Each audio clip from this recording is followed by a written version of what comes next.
What's good, everyone? Welcome to this episode of 3 p.m. with Heather Hatch. Hey, yo. What up? And my name's DJ. My name's Charlie. My name is Sean. And this is the 3 a.m. podcast. We tell scary stories, make jokes, hang out, have fun. Yeah. So, Heather's back. yeah. Dude, by popular demand. Yeah. Apparently, true crime's a thing, and people are into that. But we loved having Heather on last time, and so we're super excited to have her on again. You are the most detail-oriented person we've had on the show, including us. Oh, Dude, I'm definitely not detail oriented. So you would throw up at my research before I come on because I'm I watch 5 minutes of a YouTube, then I move over to a wiki and just kind of look at it. And it's not just the research, but the sequencing. You have everything planned out perfectly. Oh, nice. The chapters are exactly where they need to be. But dude, that's exactly when she was sharing with me that original time when I was just on a call with her. I was like, you need to just come on the pod and do this because it helps me see it all and understand it really well. Anyway, so many people in our DMs being like, dude, Heather did such a great job. So we're happy to have you back. Dude, you have no idea what that's done to my confidence. Good. I just listened to my vocal fry last time and was like, oh no, Heather, after 5 minutes of this, unfortunately, you have to turn it off. Yeah. And walk away. I feel you on that, dude. Yeah, no, we all hate listening to ourselves. Yeah. But you were on last true. time. You teased a couple things. And so tonight we're going to jump into a pretty crazy topic. Yeah, I think that would be a proper title for it. Yeah, a crazy one. And one of your favorites, right? Yeah. Favorites and the thing that keeps me up at night at the same time. So wild. I'm excited. Real quick, if you're new, welcome. If you're old, welcome back. But if you're new, Heather is Charlie's sister. And we would recommend checking out the previous episode with Heather. And we also had another 3 p.m. With Heather's girlfriend, Maddie. And that was also a great episode. And then another bonus episode with Heather and my other little sibling. Yeah. Oh, yeah. Aiden. Yeah. Oh, that was a while ago. Dude, a long time ago. That was back when we were in Kevin's studio. Kevin's bedroom. But yeah, go ahead and check those out if you haven't already. Otherwise, Heather, take it away. Real quick. yeah, go ahead, Charles. Charles, you take it away. Heather and I were talking earlier. The concept of fear and scary stories. Not every subject scares people the same way. For instance, For sure. some people terrified and obsessed with aliens. That's not my favorite thing. That's my least favorite thing in the supernatural world. We all kind of don't jive with orb videos. Yeah. But some people, Speak for yourself. Yeah. we all three.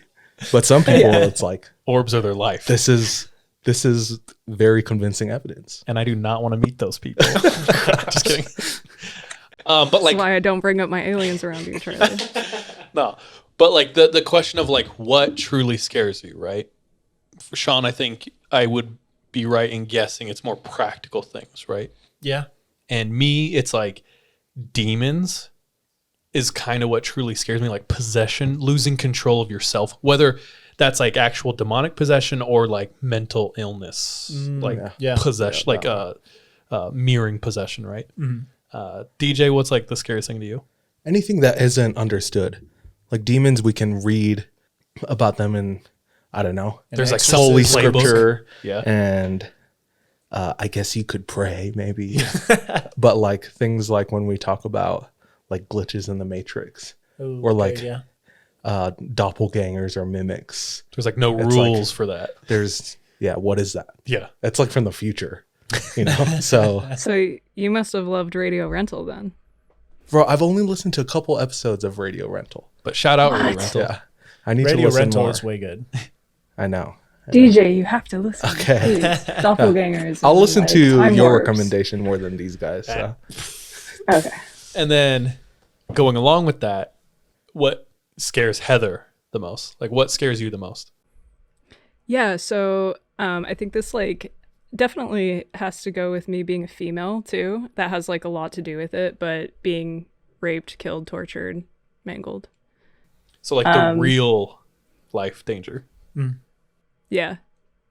Yeah, and I think like, and of course, like, I know that not only females experience that fear, but generally a huge population of us females do on a daily basis, where it's like in our daily lives, we are looking at our surroundings, you know, looking over our backs, like while we're walking to our cars, or noticing who's staring at us in a store, just being like, we always have to be like on the lookout for ourselves. So I think that's why there's a huge fascination in true crime amongst females as well. It's almost like an education game. Yeah.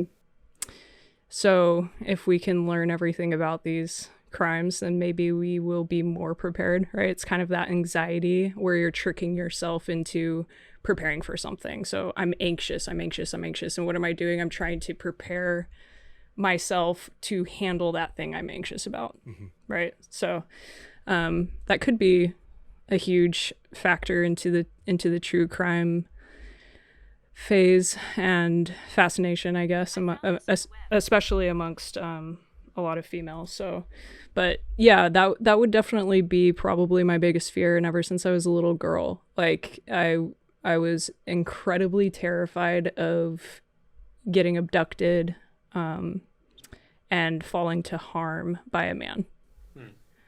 So, yeah. So to like put maybe a title on it, like serial killers, right? Killers. Yeah. Dude, we talked briefly about it, but like the idea of like when you study serial killers, the theme that comes up is like wearing a mask. Yeah. And they talk about it. Do you want to dive into that a little bit, Heath? Yeah, for sure. So like especially advanced killers, as we all know, realize that they need to play the game of society, right? So who's the one of the most famous figures of doing this is Ted Bundy, right? So he figured out early on that he needs to be charming and he needs to be well spoken. And but every killer has like their own mask that they choose to wear. Not everyone has the same style. So Ted Bundy's arrogant, like very cocky, very narcissistic mask got him by in the time. He was a white male in the 70s or whatever, and that worked for him. It worked for him on a professional setting and whatever. So yeah, a lot of like sociopathic, and of course I have absolutely zero stance of speaking about psychopaths or sociopaths and what they do. It's just something I've noticed, like diving into all these stories. But sociopaths and psychopaths, especially sociopaths, have this need to put on the mask to make sure that they are fitting in, to make sure that they are maneuvering through their environment as best as they can, right? Without necessarily being exposed to what they actually are. Is that what you mean by playing the game of society? Trying to blend in as, sticking out? Yeah. Like a sore thumb. Like husband, a husband role of having a wife and kids. Charlie mentioned the BTK killer, where he was a scout leader. Yeah. Oh, sorry. Go ahead.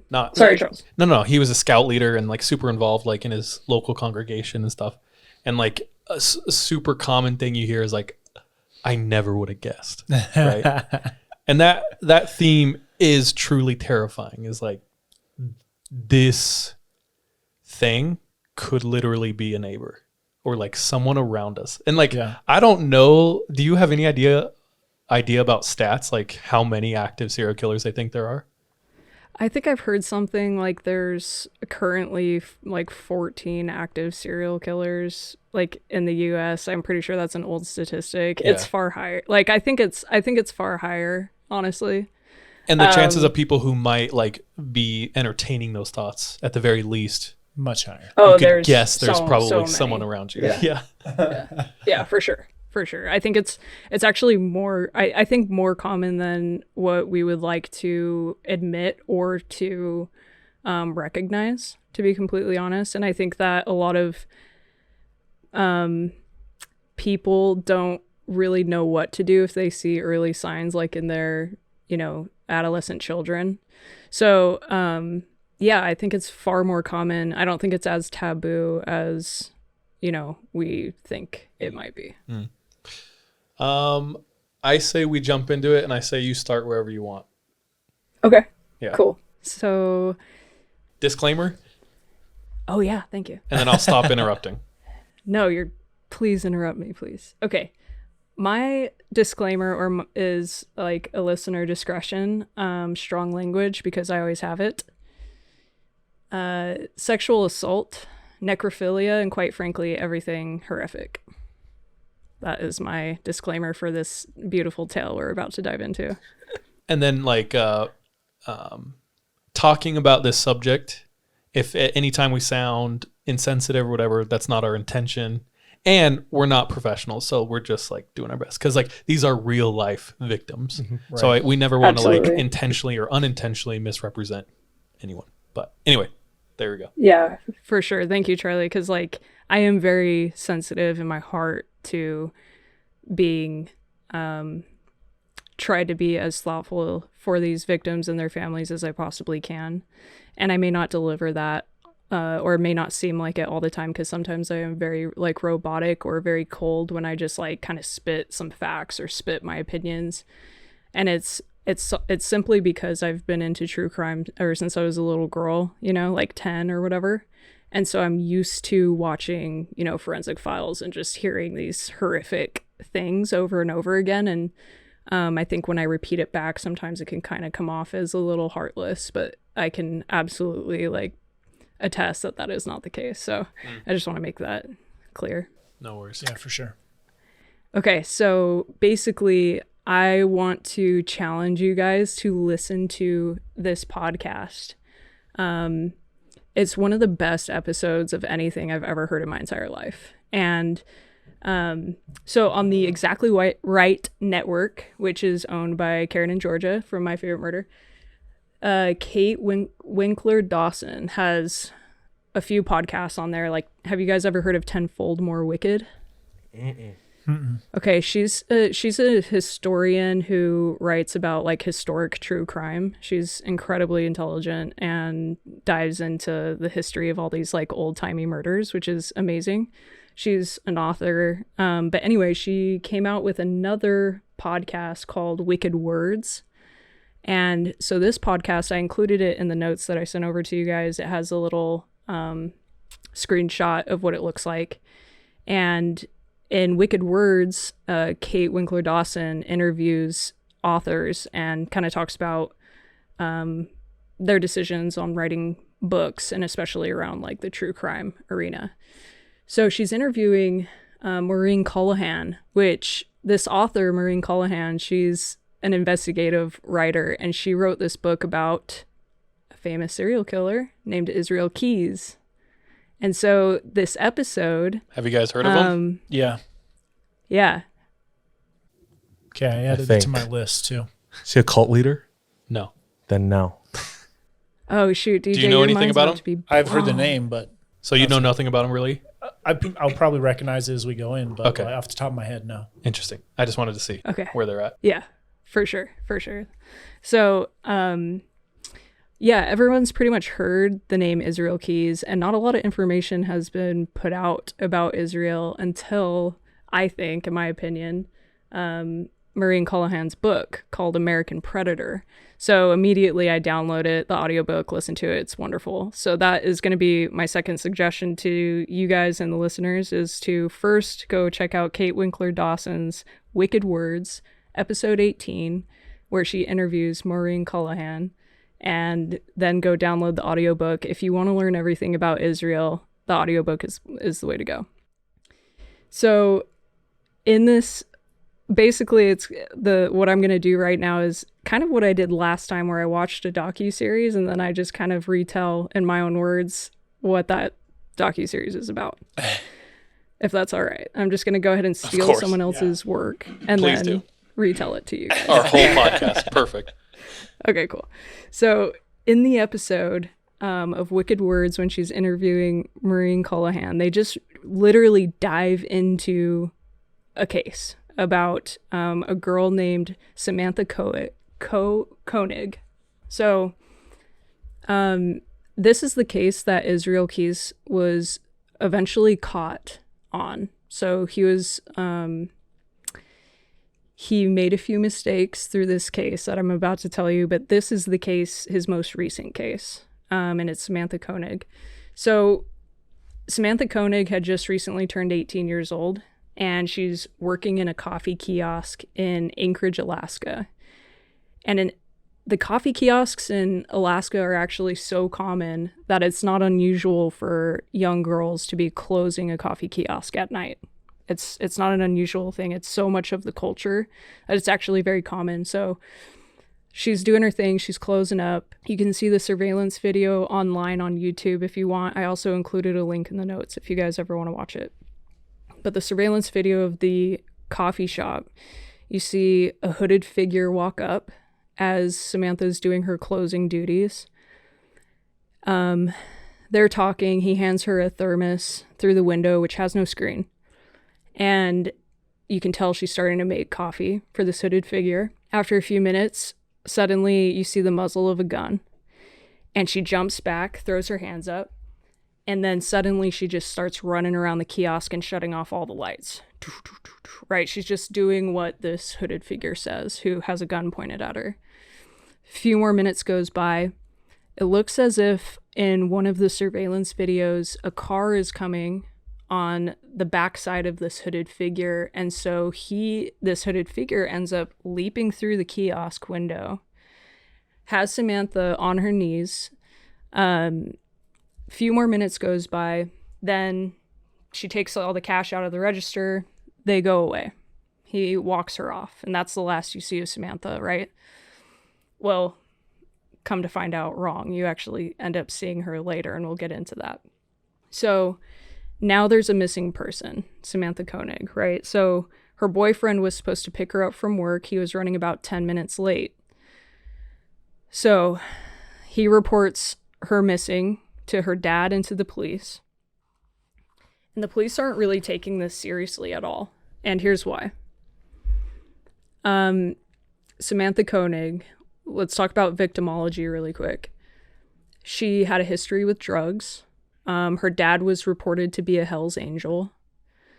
Let's see what else in victimology. Sorry, you might have to pause for a second. Totally fine. Came from a broken home. So the police absolutely did not prioritize this missing persons case. And in fact, it was 12 to 15 hours after she had been abducted that they even looked at the surveillance video for the coffee kiosk. That's how unserious they took this. So she's been missing 12 to 15 hours with one of the most insane serial killers that this country has ever known. So keep that in mind. Okay. Shortly after Samantha's been missing, her boyfriend starts getting text messages come in from Samantha's phone. So he's being sent stuff like, I know what you did, like coming from Samantha's phone. Like, how dare you cheat on me? Like, I need a couple days to run away and get away. So this is now confusing the investigation because what it seems like, and let's go back to it not being a priority of the police. They actually the police thought that Samantha had planned this with the guy. So they're like, she's just a runaway and she's just running away to party for a few days. Is that after they saw the security? No, that's a good question. It could very well possibly. Oh, yes, it is, Charles. Yeah, it is. That's wild. Yeah. That's stabbing and twisting the knife. Yeah.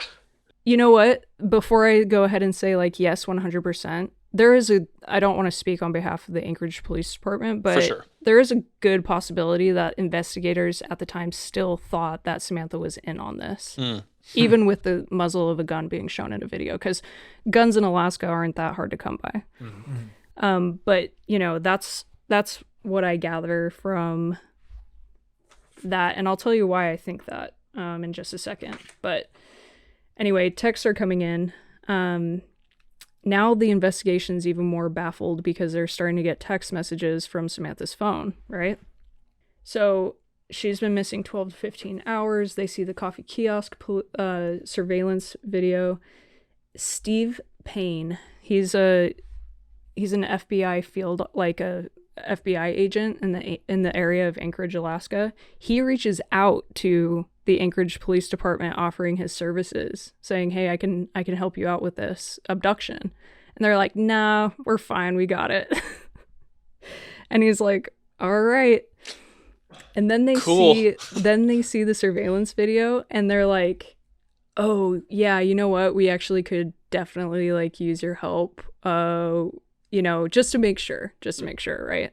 So the reason why I bring this up is the book American Predator is solely focused on the investigation of this case, and in my opinion, human ego is a huge reason why a lot of cases are not going to be solved in the future, and those people who had the ego will have to live with that for the rest of their lives. Mm-hmm. And so there's just a lot of back and forth with ego and kind of drama in this, so bear with me as I sound sarcastic and salty. Tell how it is.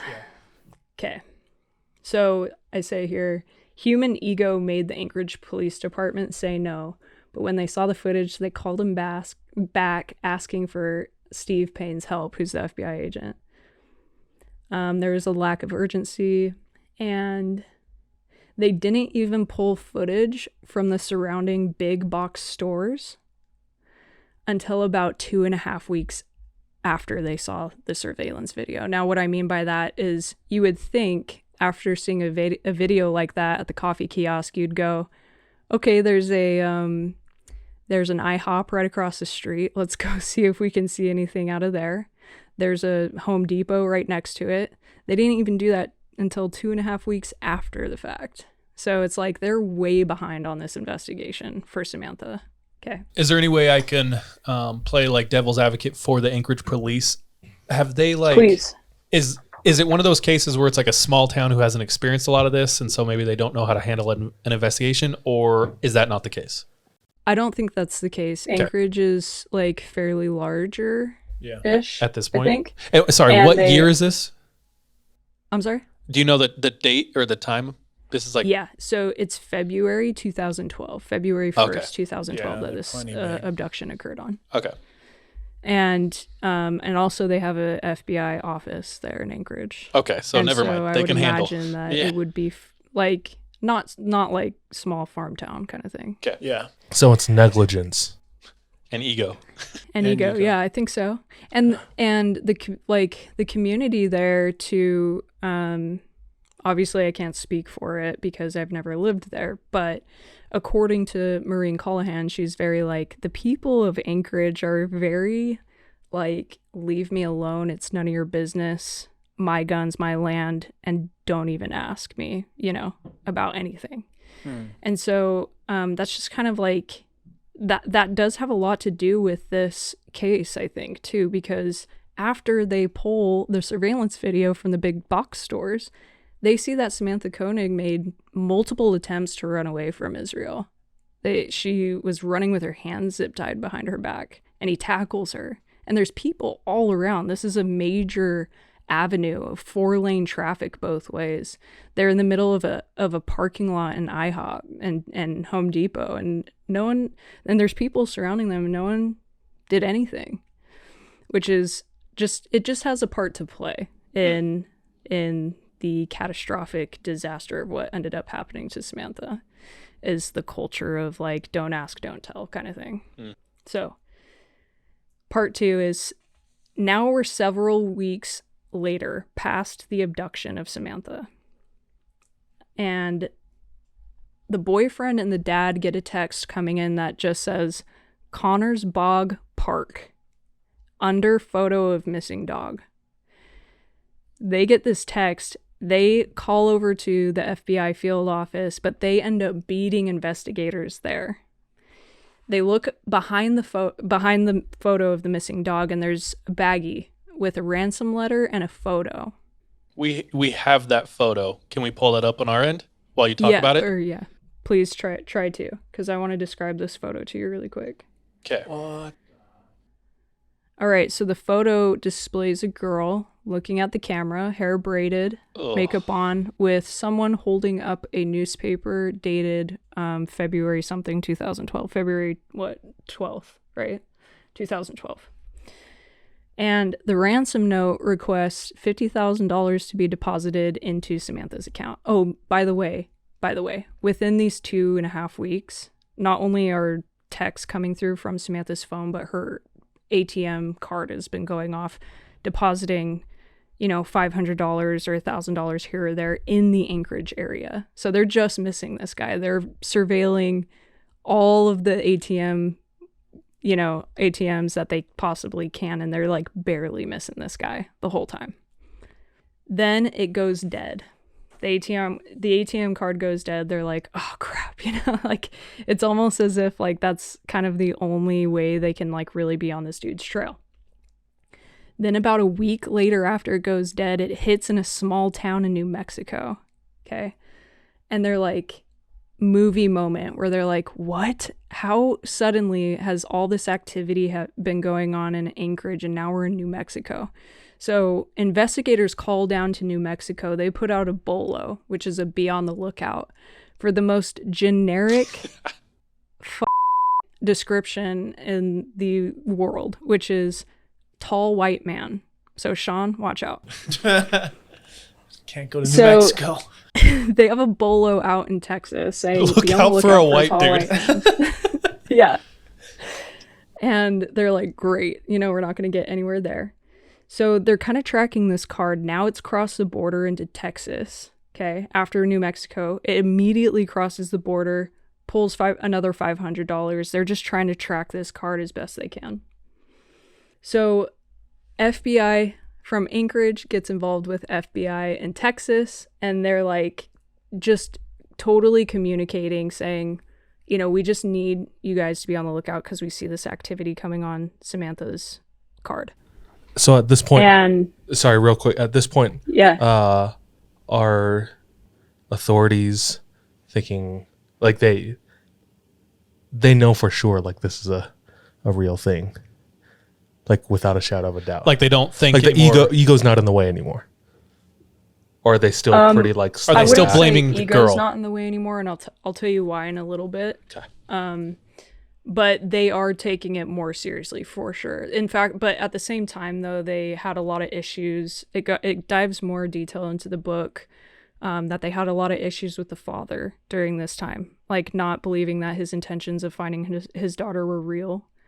So there was a lot of back and forth between law enforcement and actually putting in a ton of effort into this. I would say like FBI was super involved. Yeah. Okay, so the card jumps across. Texas starts talking to Anchorage, and they're like, let's work together. Yeah, definitely. So this field agent in Texas, this FBI field agent, she ends up working with one of the Texas Rangers, and she's like, you know what, we might as well, let's figure out the radius of this ATM card. Like, where could it be now, based off of the radius of like where it was last used. Yeah. They narrow it down to a little tiny town called Lufkin, Texas. So they head over there, and they're like, on a whim, we're just going to see all the hotels and check the registries if there's anyone from Alaska staying in any of these hotels, right? Dude. And there's one. So now they have the room number. They've seen the guy, and they have surveillance on this room. So meanwhile, there is a hostage somewhere, right? Like the girl is alive. So they have to find this guy. Yeah. So yeah, totally, Charlie. Like tensions are high. Like they are just watching this guy. They can see that he's standing on the balcony looking down, and you could see him kind of put together that he's being followed. And he immediately turns around and just grabs his bags and just starts walking to his car. He's done with the room. He's done with it. He's walking away, right? So they're on the phone with the Anchorage investigation, and they're like, he's leaving. They know that Highway 59 is about 3.5 minutes away from this hotel, and if he hits that highway, he can fly, and they won't get him back. They probably won't get him back. So they have, because if he crosses state lines, right? well, they could probably, but he could fly though and potentially lose them. It's a matter of like, this isn't like Los Angeles where you have helicopters and like you're never gonna lose the police in LA. They'll always be on you. Right? This is like a country highway where you can do like 120 and possibly end up like losing them. Let's say it comes across, let's say you beat the police to an exit and they don't know whether or not to take the exit or to keep going. Gotcha. Right. Yeah. So they're like, if we're going to get him, we need to get him now. So the FBI, or sorry, the Texas Ranger is on the phone with the detective who's tailing him. And he's like, I don't care what you pull him over for, but find something. Just find something to pull him over for. So they're stopped at a light. The light turns green. We're about like 2 minutes away from the highway now.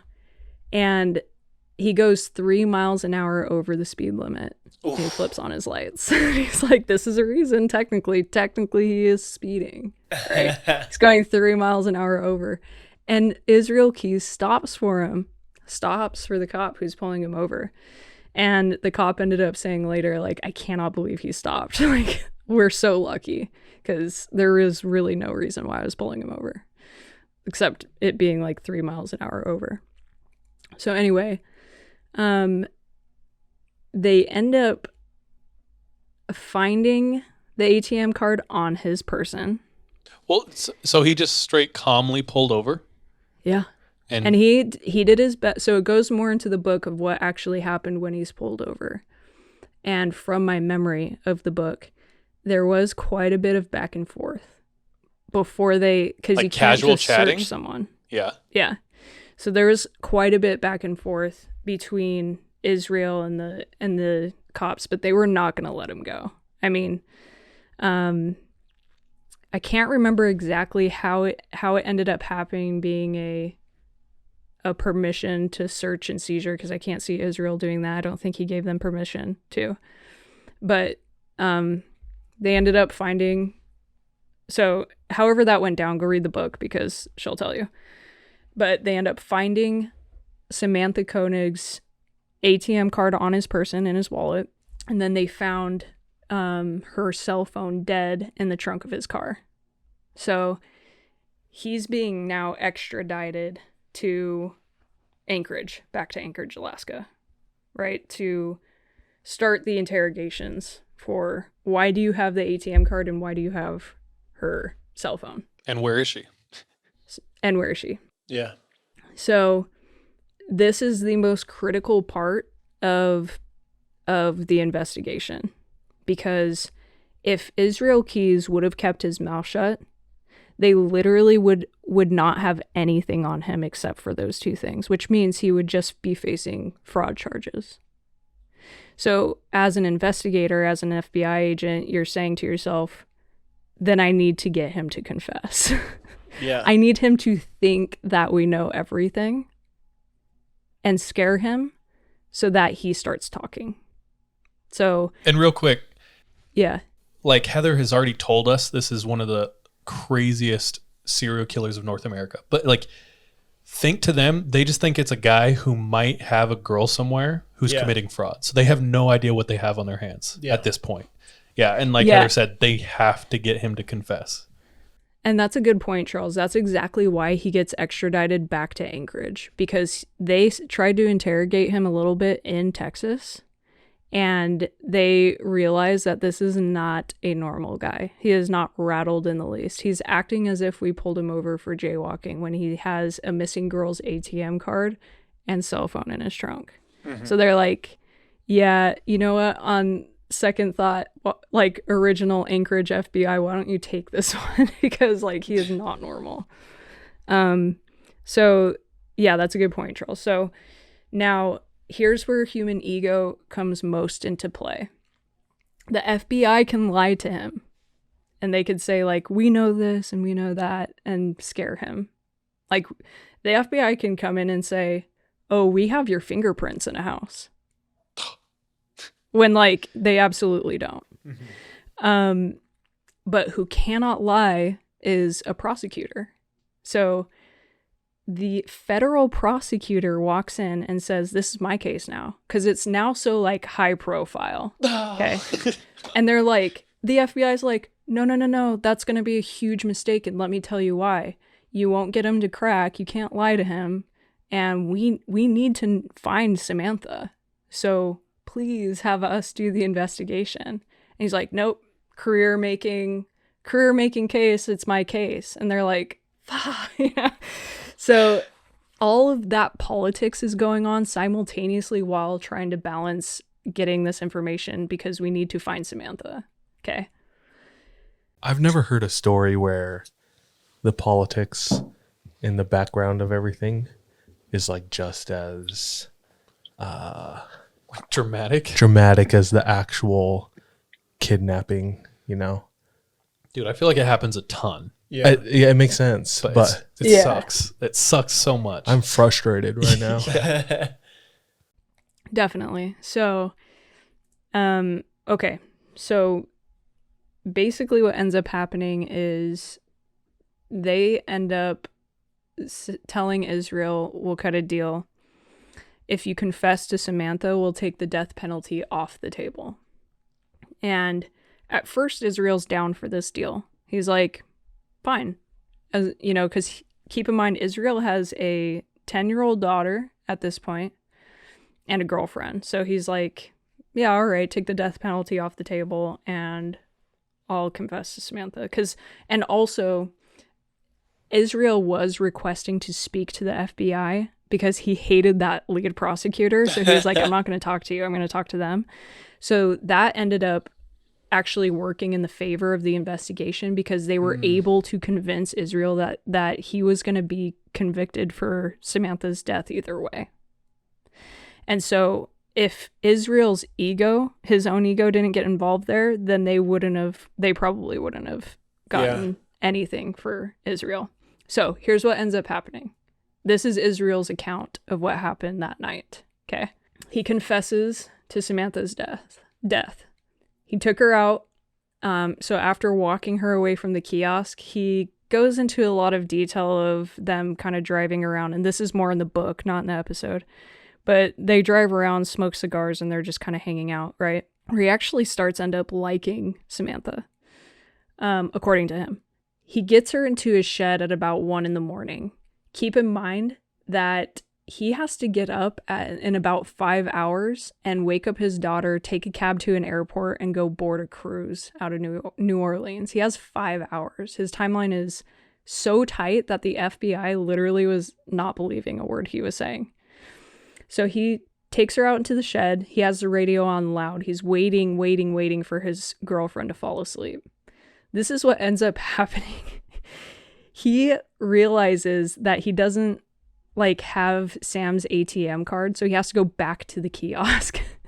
Goes back to the kiosk, breaks in, goes and gets that's not where the bank card was. It was her phone at the kiosk. So he has to go back to the kiosk, break in, get her phone, come back. Then he's like, where's your ATM card? And this is all happening while Samantha's tied up in his shed. And she's like, oh, my boyfriend and I share a bank card and it's in his truck. And he's like, great, what's the address? Runs to the boyfriend's house. The boyfriend is there after not picking up Samantha and dealing with this whole missing persons bit.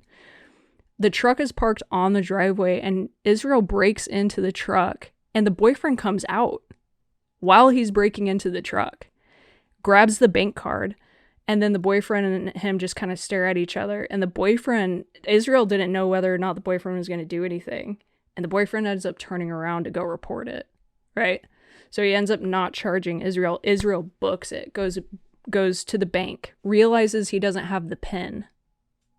So he goes back to the shed, goes and talks to Samantha, writes the PIN number on the back of the card. I mean, now he's down to hours before he has to leave, right? So the timeline is just getting tighter and tighter, and he's facing all of these difficulties throughout his night that he's messing up on, quite frankly. He's sloppy about. So waiting for his girlfriend to go to bed, checking on his daughter, waiting for her to fall asleep. now they're running out of time, so he rapes Samantha, and then he strangles her. And then he was a little weird about this in all the FBI interviews, but there definitely was some necrophilia involved with Samantha, unfortunately. Does he deny it? He just gets weird about it. So it's like he doesn't want to answer blatantly. Mm-hmm. He just gets weird about it. So, and like he only wants to talk to like this certain female investigator about it. It's all bad. So you can hear a lot of that in the book for sure about that conversation. That's enough for me. Yeah. I don't want to dive into it like any more than that, but and then he leaves her in the shed, and he and his daughter only take a cab to the Anchorage airport, fly on out to New Orleans, and hop on a cruise for about 2 weeks, about 12 days. And the investigators were like, well, what did you do with Samantha's body? Now, keep in mind, guys, this is the night of the abduction. Mm-hmm. So the whole ransom photo, they're just learning right now. Wait a minute. The ransom photo wasn't even given to us until about 12 days after the abduction. Like, how the hell does that work? It had a newspaper date. Yeah. Think in your mind in the photo. Just think of the photo, like what it looked like before Heather continues. Looked very alive. Right. So this is what's baffling investigators. So they're like, wait a minute, back up. Like, what did you do with Samantha? And he's like, well, I just left her in the shed. It was like 20 degrees in Anchorage, and I knew she'd be okay. I knew that my girlfriend wouldn't go check on her. Like, she's not allowed to go into my space or, look on my things or whatever. And so when he gets back from the vacation, he took some makeup. Some of it was Samantha's, some of it was his own girlfriend's. Made up Samantha's face, braided her hair. She's dead. She's frozen. And then he takes some fishing wire and needle, and he sews her eyes open. And then poses her, and then takes a multitude of photos, actually. And then writes the ransom and does the whole bit with the boyfriend and the dad. And then he prepares the body for dumping. Like right after he takes the photos, he starts cutting her up and making it easy for a dumping. So he ends up giving investigators, like while he's confessing to this, he gives investigators exact coordinates to one of the deepest parts of the deepest lakes about 40 miles away. And they're like, oh no, she's been dumped in a fishing hole. Because in Alaska, as I'm sure you guys know, they do a lot of like ice fishing where you can just like create your tent around you, right? And then be in a hut for days on end fishing, like by yourself out on the ice. So like what a perfect quote unquote way to get rid of a body. You're just completely concealed. You can have whatever you want in those tubs that you bring with you, and you are alone in a tent. And so that's what he did to get rid of Samantha's body. So he ends up giving the exact coordinates to the investigators. It's this whole thing in the book. It's this like special dive team from like down in LA. They have to come up. It's a whole thing. Mm-hmm. There's a lot of politics in that too. They end up recovering Samantha's body though, thankfully. So they did confirm that it was her. Wow. Now this is kind of where it gets crazy too, because now they're like,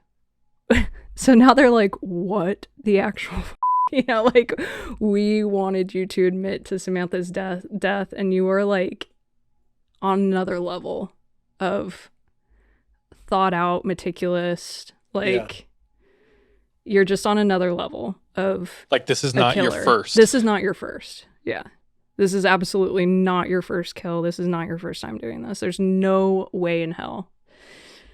And so now they're in this weird dance of, we have to let him know that we know about more, but we have no names. We have no bodies. We have no details, but we have to let him know so that he talks about it. Right. So now they're really in a tough place. And after he confesses to Sam, he kind of gets in Israel kind of gets into these fights with his defense attorney. And he's like, you know what? I changed my mind. I want the death penalty. I don't want to go through with this. And I want it fast. He's like, I'm not going to be on death row for years on end. Like, you're going to give me the death penalty within a year. What? Like, I want to be dead I want this all to be over. I don't want my daughter. He has all these conditions. He's like, I don't want my daughter to know anything about me. So no media, no stories about me whatsoever. He's like the prince of fucking serial killers. Do they kind of have to give him what he wants because they need information? That's where it gets tough, because the FBI could say, yeah, we could do that for you, because that would be a lie. But the prosecutor can't promise that. Right. So they're like, they're just in a really tough place with that. So he wants the death penalty. He wants it fast. He goes, look, I'll give you 2 bodies and a name if you give me the death penalty. Like, I want it back. And they're like, okay, cool, we'll do that. So he like pulls up an iPad and he gives them exact coordinates for this barn house in Vermont. And it's the Couriers, Bill and Lorraine Courier. I'm not going to dive into this case. It's horrific. It's absolutely horrific. And when I, like, Charlie, you know me, I listen to a lot of I'm terrified stuff, that you don't like it.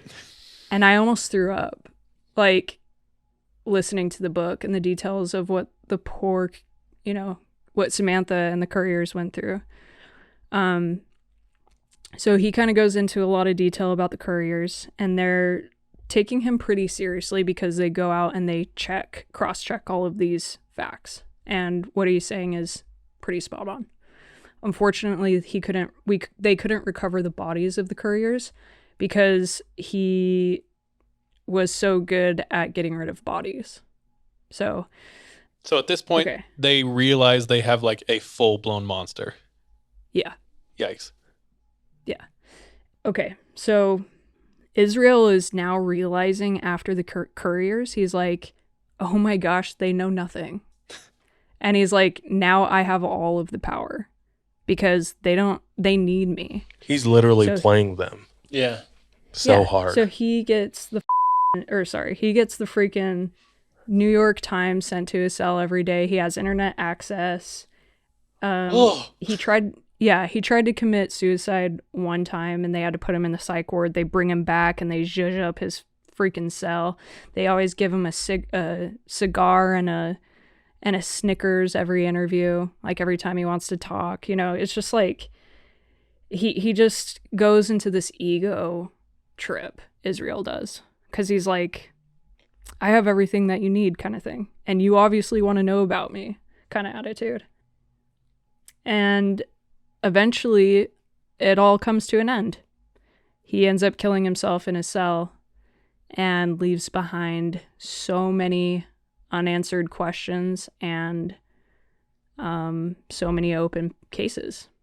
Like, literally, it's the most disappointing thing, because if one freaking federal prosecutor I need to be careful, but allegedly. Truly though, like, if egos weren't involved and if politics weren't involved, like, I'm sure that there could have at least been an attempt to close some of these cases. Mm-hmm. And now I don't see any way that can happen. So that's kind of a basic rundown of the story of what got Israel caught, which was really interesting, which is a bank card pinging, which you would think someone so organized, meticulous, would and have thoughtful. thought of that, yeah. Right. Come to find out, in the book, he was going through a lot of like personal stuff at the time, and I think he just tripped. He was like berserking. It was just like a trip.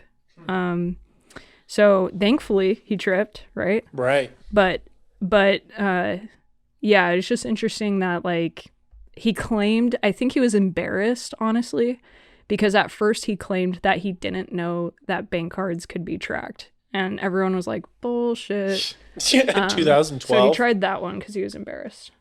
So, okay. I do want to tell you guys a little bit about what happens for Israel, according to his words, when he was like feeling the urge to kill. And this is kind of going back into what is so incredibly scary, Charles. The reason why I picked Israel for being one of the scariest is because he doesn't seem to have an MO, which is he doesn't seem to have a preference in victimology.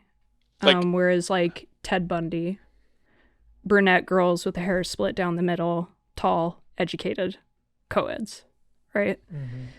Mm-hmm. That was his type. And so if you were tall, brunette, with your hair parted down the middle, you would probably cut your hair short and dye it blonde in order to feel safer. Yeah. Am I right as well? Like, it is insanely rare that a serial killer kills like outside of their race, or you know what I'm saying? Like, it's usually within race, and they don't cross race, and it's like usually age specific. Like, there's so many things that's so specific. Yeah. Israel had like no he ain't got rules. No type. Yeah, he ain't got no type. Male, female, old, young, weak, disabled, fully strength, didn't matter. He was an opportunist killer. It was literally about the hunt more than the hunted. And that's what makes it so incredibly terrifying, because as a female, it's scary being a target. But what Israel's kind of brings to the world of true crime is now you guys get to be scared too. It's just like everyone's on the same yeah playing field. Yeah. Yeah. Yeah. And like there's this one story, for example, where Israel was on the hunt one night, and he was sitting in a parking lot of an apartment complex, and he sees this kind of like, you know, fit guy getting out of his car, and it's pouring down rain. So this guy like puts a newspaper over his head, and he's kind of running to his door, and Israel's on his tail. He's like, he's mine tonight. Like, and he's like, if that guy was 5 seconds slower, he would have been mine. In fact, I'm pretty sure that was the same night as the couriers, or the same time period. Oh, he had to move on to a different target. So like the guy got inside and shut the door, and Israel was like, damn. But like that's how. So kind of explain his process. He would fly into random places, like all that shit. Yep. Can you explain all that? Yeah. Yes. When he felt the urge to kill, he would fly in. He would fly out of Anchorage, where he was living with his girlfriend and his 10-year-old daughter. Fly into a major hub like Chicago or whatever, New York. He'd then rent a car, and he would go on the hunt, which is his words. So he started unearthing all of these kill caches or kill kits, right? So real quick, can I tell a little bit? Israel created kill kits that he hid all around the U.S. And Canada, maybe. I don't know. Who knows? Who knows? To this day, people are coming across them. So this hiker was like hiking, saw like a little cave, went up to it, sees the top of a bucket and opens it up, and there's like gloves, rope, gun, knife, duct tape, stuff like that. Damn. So Israel's kill kits are all around the US. So he would literally just fly out to bury these and like keep track of where they all were. So yeah, he's landed, he's got a car, he goes, grabs his kill kit, and then he goes on the hunt. Exactly. Yep. And he would unearth these kill caches or kill kits, like Charlie explained, of what they contained: guns, ammo, zip ties, Drano to accelerate human decomposition, wads of cash. He ended up getting all of this cash from bank robberies around the United States. He was a huge bank robber, and he would rob banks to come down from the high of a kill, right? Well, so like for fun after. And then another side, he just needed that feeling again. Go ahead, Charles. Sorry. Another side note, Radio Rental recently covered a story of a lady. That's where I heard the name. That's where I heard his name. So Radio Rental just covered a story of a lady. Go listen to Radio Rental. Go listen to the story. It's way better hearing it from her. But the gist is she's driving. She gets turned around. She's in a one-way road, and she flips her car around, and there's a guy in a truck or like a car. And she gets really close to him and they make eye contact, and the guy is wearing a wig. He's wearing a fake mustache, and they make eye contact, and she said just like pure evil feeling, and she took off. Later she found out she had ran face to face into Israel Keys after he robbed a bank. And like that was... Yeah, you can see the photo of him and his fake mustache that she's referring to online if you Google his name. Ugh. You can see that photo. So, wads of cash would be in these buckets, and all the other items that were kind of mentioned. So he would have his... Now, what this shows is incredible thought into the process, right? I mean, he's flying into a major hub. He drives for hours and hours on end into somewhere different. And not only that, he became an expert at getting rid of bodies and always crossing state lines to get rid of bodies too. That makes it federal. That stumps a lot of local investigators not going further out of their jurisdiction for a missing persons case. So what it ends up doing is leaving a ton of missing persons cases open and not being solved because the investigation is just not going further. A, they don't have a body, and B, the body is cross lines that they don't know of, right? So they're like, we can't go any further than this. Right. So you end up finding out through a lot of these interviews with Keys that he had kind of a master plan going on, but he would do these kills in the meantime of this master plan, which was he had kind of two major thoughts to this master plan. One was that he was going to travel around the United States as a contractor or handyman and capitalize on the frequency of natural disasters. So Katrinas, hurricanes, tornadoes, because who's ever going to wonder if the woman or man going missing was from a serial killer or from the natural disaster? Mm-hmm. So he's going to capitalize on that opportunity to kind of feed his compulsion. That was a part of his master plan. Another part was that he was planning on setting a string of setting fire to a string of churches across the United States. So killing these victims, staging them in very like shocking and taboo poses within the church, and then ending up setting the churches on fire. Literally just in order to create national fear and national panic. So he wanted panic on a major scale, not just these individual as well. So it's wild. That definitely shows like a tremendous amount of anger, in someone. So let's kind of like touch really quickly on the background of Israel, because before this podcast episode came out, I hadn't heard much about the background of Israel Keys. And to be completely honest, like the FBI is not super forthcoming about a lot of details, but we do know some. So Keys described his parents as cultists. So his words, not the words of Maureen Callahan or anyone else. He describes them as cultists. So we end up finding out that he is one of 10 children. Okay. He and his older sister, so he's number 2. So his older sister is named America. They were born in Utah and grew up in Utah until about the age of 5 for Israel. And his parents were Mormon. But they were super, super odd.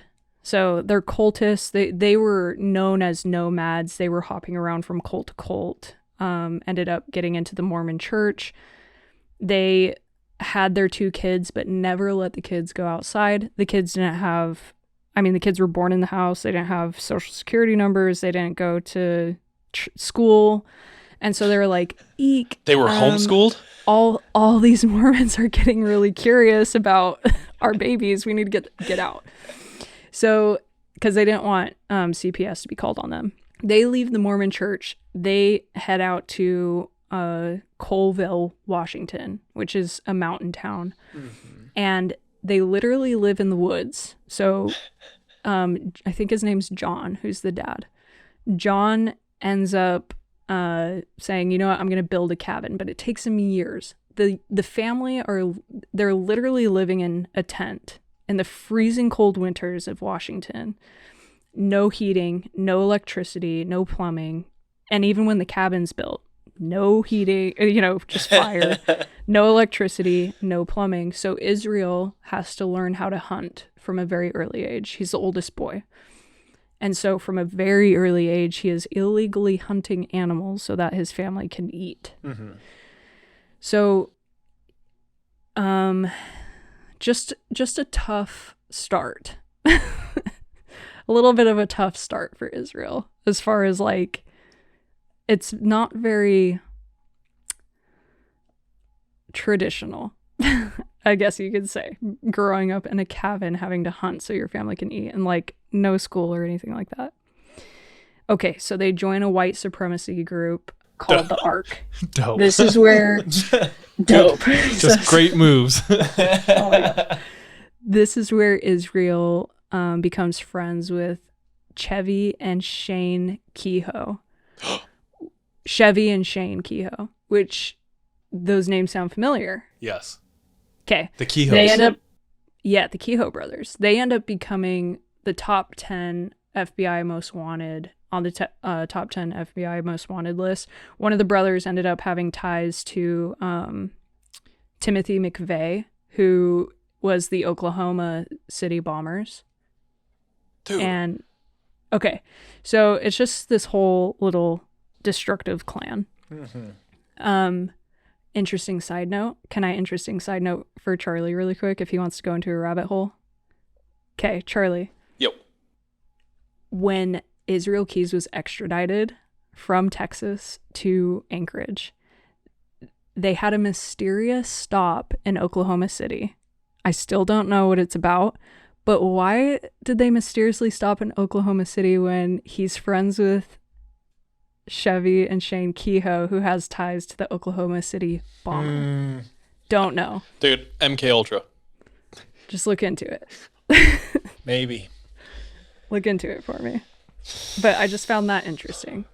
Anyway, so he's around 13 or 14 when he becomes friends with the Kehoe brothers. Now, okay, at an early age, Keys is starting to grow his interest in breaking and entering. From anywhere from like stealing guns to literally just moving furniture and hiding and watching their reactions when people come home. Like, he's just developing his interests in terror. So he's torturing, classic serial killer. He knows from a very early age that he is different and that he's a killer. So here's what he ends up doing to fill his time. He tortures animals, he sets fires, he breaks into people's homes, steals their possessions, moves their furniture. He trains himself for hours on end in the middle of the woods to stay still and to not make a sound. And he's starting to realize, I am really good at hunting animals. I can probably hunt people too. So he starts realizing this from a really early age. Another note for Charlie. His dad ends up dying from somewhat mysterious circumstances. So you might want to look into that later. Bruh. He killed him.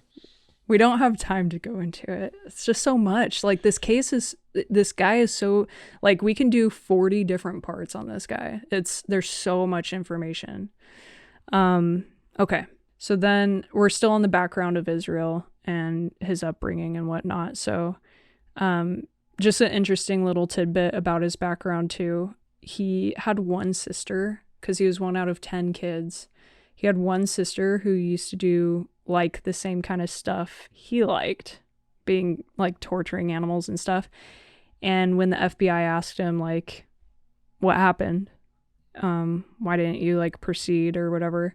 He said, because she couldn't keep her mouth shut. So he learned from like a really early age that he needed to wear this mask. He needed a wife and daughter. He needed to not talk. He needed to blend in. So he became a contractor, just worked on homes, and was an opportunist killer. And he did it for about well, they think his first kill was when he was pretty young, up in Colville, Washington. And then he did it all the way up to when he got caught with Samantha. So the FBI, if you look up Israel Keyes online, it says he's responsible for 11 murders. It's, in my opinion, the most bullshit number ever. And it's literally because in all of Keyes' interviews, he kept saying less than a dozen, because he was just playing with the FBI the whole time. So what an odd phrase, less than a dozen. So the FBI decided on 11. 11. Yeah. So, but there's no way. I mean, this guy's, he was so advanced from an early age in terms of killing and being in a mind state to kill, where he was like learning detail and learning how to adjust. I highly, highly, highly doubt that it is 11. Is there any predictions out there, maybe from professionals or you know what I'm saying? Definitely. So in the book American Predator, Maureen Cullihan goes into a lot of possible cases, and it's exciting. Like names you'll freaking recognize. So I highly recommend going into it. Like, I don't know if you've ever heard of the Boca Killer, but he's probably the Boca Killer. So yeah, like read the book or listen to Kate Winkler Dawson's episode, because they do kind of dive into a little bit more of possible cases that might be, you know, quote unquote his responsibility. But can they put a number to him? Like a ballpark? Do they think it's like 50? I'm not sure. They have no idea. Well, I'm not sure. Okay. I don't know. Maybe I missed that when I was listening to the audiobook. For some reason, I'm not remembering like a number. How old was this dude when he died? I think he must have been 30. Gosh, she said it on the episode when I re-listened to it today. Early 30s? Yeah. Prime age, boys. What are you saying? Yeah. We're all in our early 30s. I want to just put this out there too. Sean's getting real uncomfortable over there. Why? In an effort to put it out there, prove that I'm not a serial killer. Because there were a lot of similarities. Saw you getting fidgety over there. Living in the woods in Washington. Living in the woods in Washington, moving around all the time. Homeschool, ton of Literally, families. I just bought a random ticket to somewhere tonight. Oh, yeah. I just, before we started recording tonight, I said to Charles I was good at putting on a mask for people. That's super incriminating. You're doing a good job at defending yourself. No, this is what I'm saying is by putting it all out there for everyone to see, they're going to be like, oh, he's not a serial killer because he's being honest. Or is about that it. your mask? And then, like literally before you said it, I was like, you know, a good idea would be like natural disasters, going around to those and like taking care of people in the middle of those. I'm not a serial killer, okay? Here's the thing. We've all taken the test. What test? Once you've taken it, you can't take it again. Yeah. Like, Oh, yeah. It was obviously Like if you're- Never mind. Sean, Anyway, you know what that proves to me, though, for real? Yeah. What? You should probably go into the FBI and become a criminal profiler. I probably should. And they're just like, Sean, what would you do in this situation? Sean's like, oh, I would stab them in the eye and hide them in the ceiling. And they're like, there they are. Oh, shit. Yeah. It's like a Dexter It's situation. all about outsmarting them. And Dude, you I should. think, You should like, consider it. I am yeah, considering it. mine's like Sean's, like where you have the mind for it, but you're not a killer. I'm Like, I thinking, totally like, get that, right? If there Where were it's one or like, two things that went what's- differently, I might have been like one or two things that went right for me that turned out to not make me a serial killer. right. Yeah, and that's, I face that a lot, Sean, within myself. Like, why am I so interested in this? Like, what the F is wrong with me? Or like, how can I catch those details really early on? Or like, how can I watch this mystery and kind of know the outcome already? Because I'm like in the mind of the killer. I face that a lot too, but it's all about outsmarting them. There's nothing wrong with understanding. There's everything wrong with acting upon, Right. like, Yeah. you know, those things. So, or like inflicting harm upon another human being. Like, obviously that is unforgivable. Sean's a teddy bear. We're good. Yeah. Not a and we all teddy know bear that, either, for but not sure. a serial killer. Your mind so- could be useful, like in terms of like a criminal profiler stance. I'm gonna look into that for real. I'm going Dude, to. do it. You got it. They do recruit a lot out of like BYU, like for the CIA, or like because Mormons are very honest and trustworthy. Not to Don't blanket lie. any group of High people, but standard. Yeah. Just saying. Okay, well, I'm gonna for real look into it, but I wanted to put it out there that I'm not a serial killer. Well, So- thank you, Sean. You convinced me.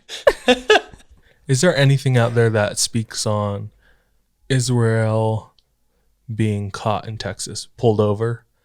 Yeah, he so I know? think there's actually a YouTube video you can watch of it. Like Yeah. he knew. He's like, this is it. This is the end of my career. Yeah, so like his mom speaks to that a little bit. When she watched the video of him getting arrested in Texas, she was like, I could see it in Israel's face that he knew it was the end. Wow. Like it was the end of his life, for sure. And where are where's his family, his girlfriend, his daughter? Right. Okay, so his daughter must be close to like 18, 19. There were no signs of like her being sexually abused or anything, which is like pretty crazy and astronomical. A lot of people in their lives said that there was a dramatic change in Israel when his daughter was born, and even the most like cynical FBI agents who spent the most time with Israel genuinely believed that he loved his daughter, which is really crazy. interesting. That's like one of the most bizarre things about Israel's case. It sounds so like I'm not schizophrenia or like bipolar almost. Like you can shut off a part of you. Maybe not shut off, but like there's just multiple personalities where Yeah, compartmentalizing or like Yeah. definitely, for sure. And probably a master at that, but or not a master rather, but very, very good at doing that. But as far as I know, I don't know much about his girlfriend or his daughter, but I do know that his mom and some of his sisters are still like cultists. And he was actually visiting family while he was in Texas. And so he was like behaving super weird around his family, his mom and his sisters. One of his sisters was getting married down there. And he like ended up disappearing for like a crazy amount of time while he was down there before he ends up getting caught. It's this whole thing in the book. So maybe like later in the future after I re-listen to the book, DJ, I'll text you and just be like, hey, this is a little more detail of like what his sisters and his mom are up to and like what happened that night or that week while he was in Texas. But as far as listeners go, definitely go download the book or go buy it and read it or listen to it. It's super educational and very factual. So, do you have anything to like conclude or surmise your thoughts or, I don't know, wrap up like this episode? I've been thinking about that. Like, how do I say, okay, thanks for letting me like kind of ruin your night? But I think what's important is, although it is a major fear, like this kind of killer, this killer that we've never seen before, who doesn't have, a pattern, a motive, it's completely random. It's weird how like learning about Israel has literally changed my life.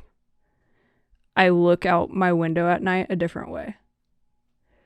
And I think it's just good for people to keep in mind that the more we educate ourselves and the more that like the good brains put their heads together, the more we can figure out like how to hedge against these killers, because I don't think evil will ever die, to be completely honest with you.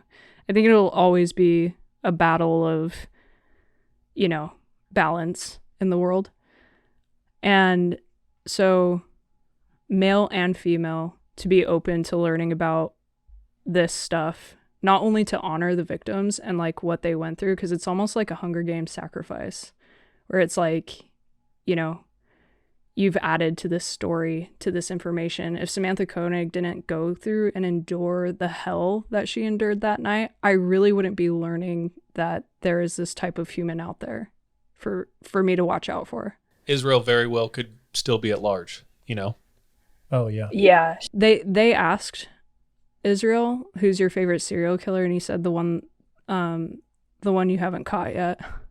Meaning there's one right after me who's much better, much faster, and will do it much better than I did. So, I guess it's just to say, like,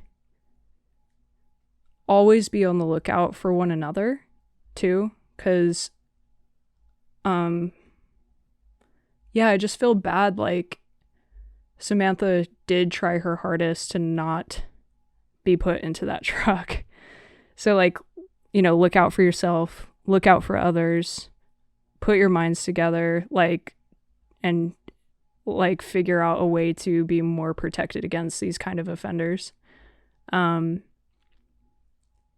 it's just incredibly tragic, but I'm grateful for like the sacrifice so that I can learn more about this so that I can hedge against it myself and try and keep like myself or, you know, the loved ones around me protected more.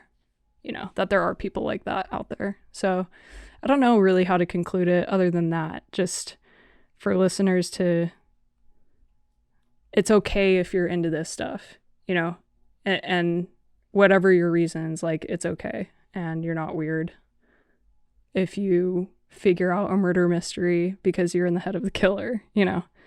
It's actually incredibly like skillful. As long as, of course, certain boundaries aren't crossed or like certain lines aren't crossed, of course.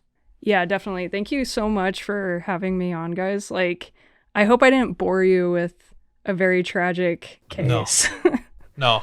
It's good to hear these two because I think they bring us back to reality. They kind of ground us and remind us of like, because we so often can tell scary stories and we can talk about these things and they're fun and lighthearted.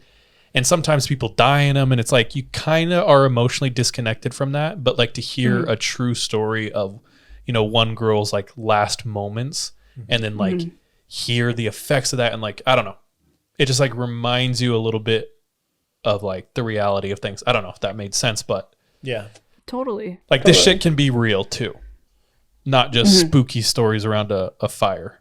So remember that balance and remember your boundaries and things like that. For sure.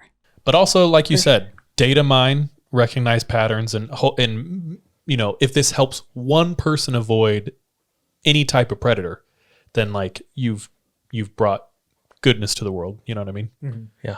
And in the case of Israel Keys, he was one man and caused so much destruction and forced teams of investigators and authorities and just resources and money to go into everything that he caused. But on the flip side, I really think one person can make a difference just by educating themselves, being aware, looking out for each other. So definitely. Actually, kind of like as you're talking about that, I want to like add that almost to the sign off is like look out for each other. Because we talk about like, you know, protect yourself and stuff like that, but like the ripple effects won't show like Israel Keys, and that's like the good thing. You know, so like you might not help one person, but you will never know if that avoided Israel. Right. Yeah. I know what you're saying. And fortunately, you know, that's good. Yeah, it's a good thing. But yeah, it's easy to maybe get into the spot where you're like, I'm not doing anything, or this is useless. This isn't my responsibility. Yeah. But because there are no effects, that's a good thing. I don't know. That's how I'm taking it. But anyway. Anything from you, Shawnee? Well, there was one thing that I thought was this stood out to me when you were talking about how criminals have an MO and like they go after a certain kind of people. And like another thought I had was, well, more and more people are more like Israel Keys now. And those are the people that they haven't caught yet because statistically there's an MO. And they recognize that. I don't think there's an MO probably for more serial killers now. Absolutely with agree, that, like, Sean. And evolution. That's like, it's interesting because I'm sure you've had this thought. If I were to guess, I'm sure you've had this thought like earlier than right now, right? 100%. Yeah. I think we all did. Like, you hear about Ted and you're like, oh, I would just switch up my kill. Mm-hmm, for sure. So absolutely 100% agree. I think there's going to be a whole, group, a whole different breed, should we say. And that comes with the times too. Like, there's a lot of similarities within time periods, like types of killers and now they can track fingerprints, so we got to change up our, as technology advances, the human brain has to advance in order to keep up with how to combat that technology. So, never leaving a scrap of DNA is almost literally impossible. So now it's a matter of not getting into the system at all. Anyway, it's a whole thing, right? Where it's like, it's just always we're going to see a whole different breed and soon, I'm sure. But at the same time, like, if I'm not wrong, I feel like murder rates are down, right? Because it is so easy to catch, right? Am I wrong? Okay. I wouldn't necessarily say murder rates are down. There's always like high murder.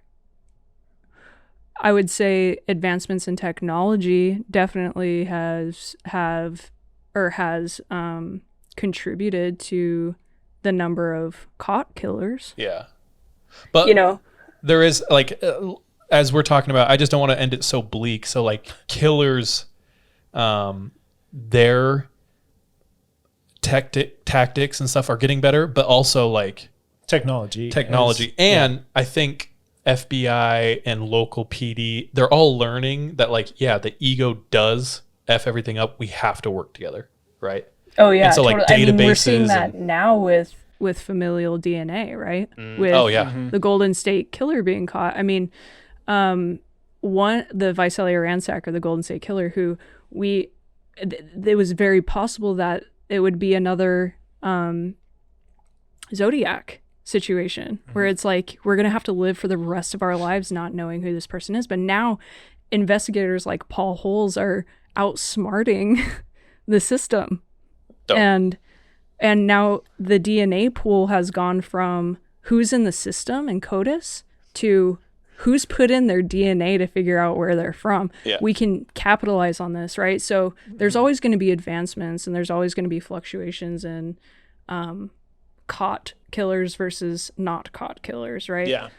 But you have to keep in mind that the ultimate killer is already thinking of this and already figuring out how to combat those fluctuations, how to combat future stuff that could pop up. I mean, we're talking like very high IQ, intelligent, and predictive people who, when your only reason or your only like reason for living is to hunt or to kill, like you study your prey, right? And you dominate them. So terrifying. It is. So always keep that in mind too, where it's like, yes, we are making advancements. We are going to like catch more. We are going to be better, but it's always going to be a fight. Yeah. Always. So unless we were in a, CCTV kind of situation where you're constantly being watched and all that. We're not getting into all that because it's America. So we're not even going to touch on it. But you know what I mean? Like, unless everyone were watched. Mass surveilled. Yeah. Well, dude, that is Israel Keys. In a nutshell. Which is weird. So many other killers get so much shine and like their names. They're like household names, which is like a perverted and morbid thing to think. Mm-hmm. But Israel's like not well known unless you're in the world of true crime. Yeah. Right. I'm so curious as to why it's recent. Like, it's born during the time where it has the power to become viral quickly and reach high temperatures of virality, but I don't know. I think that's coming. I think that's coming down the pike. I'm sure there's going to be a ton of documentaries about it, and like, Me too. you know, there's going to be a ton more on Israel in the upcoming years. But I also do believe that at the time, it was probably a part of the deal, you know, with between the prosecution and the FBI to keep it out of the papers. Israel's wishes a little bit, to kind of keep the media down as much as possible about it. That makes sense. Yeah. Wild. Dude, you did it again. Beautifully dense. Like, Thank you. yeah. I love it. And beautifully packaged. Thank you so much, Heather, for all of that work. For real. Thanks for coming on and being patient and teaching us about Israel and like just predators in general. Mm-hmm. Yeah, no, thank you guys. And by no means am I like, I feel like a sham a little bit because I have like no freaking grounds to be talking about like, you know, like in no way am I an expert. It's just, I'm super, as you can tell, passionate about this topic. So I appreciate you guys giving me a platform to come and like share my ideas and share something that like genuinely makes me happy, which is talking about having an open discussion about these things and sharing ideas. You know, I love that. So thank you so much, you guys were patient with me. I don't know what you're talking about, me being patient with you. No, it was great. Patient with me in my setup, so. Our credentials for, I don't know, soliciting advice or like giving our 2 cents. Zero. Only apply to us. And we said at the very beginning when we started this podcast, like, we really just have fun, you know, doing this, thinking about these things, studying these things on our own, sharing it with our friends. If anyone else wants to tag along, they're more than welcome. Take it or leave it. Yeah. Right. But yeah. Cool. All right, let's wrap it up. Heather, thank you so much. Boys, I love you. Listeners out there, thank you for listening and being a part of us. We appreciate all of you out there. And hopefully, you know, you took away something from this episode that might protect you or you can share with someone around you. But with that, bye, love you, be safe. Trust your gut, watch your back. Be careful out there. Look out for others. Let's go. Thanks, sis. I love you. I'll call you after All right. this. Love you. All right, Heather. sounds good. Thanks, See guys. ya, everyone. See Thank ya. you. Love you.